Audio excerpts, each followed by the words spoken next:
So now we come to the final chapter of Corinthians. Hooray!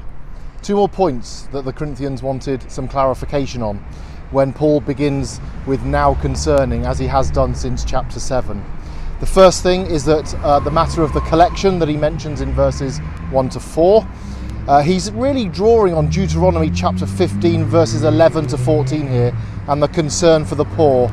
And of course we discover in Acts 11 that there has been a famine in and around Jerusalem and Judea, and there is a big Gentile church collection that Paul is talking about in his ministry here.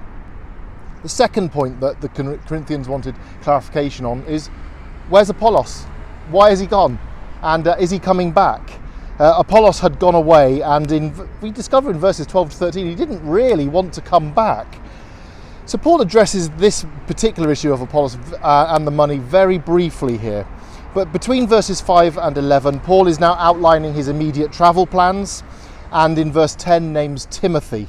Timothy is the carrier of the letter of 1 Corinthians that he takes from Ephesus to the church in Corinth.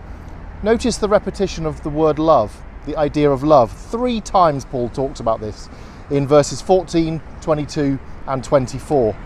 The ancient world in their writings loved to stress the virtues, but love was almost exclusively and uniquely named by the early Christian writers as a virtue to be put above all others.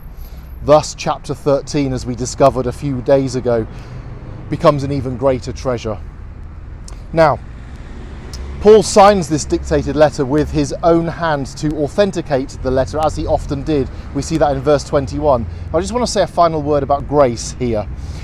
Greek writing, Greek letters often ended with the word charein, which means greetings. We just send our greetings to you.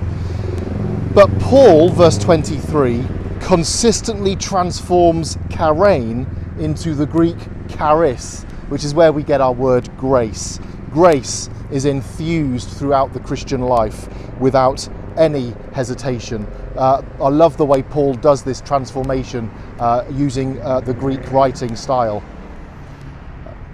British Baptist scholar John Colwell said this: my confession of the risen Christ is meaningless if it does not issue in faithful practices within human relationships.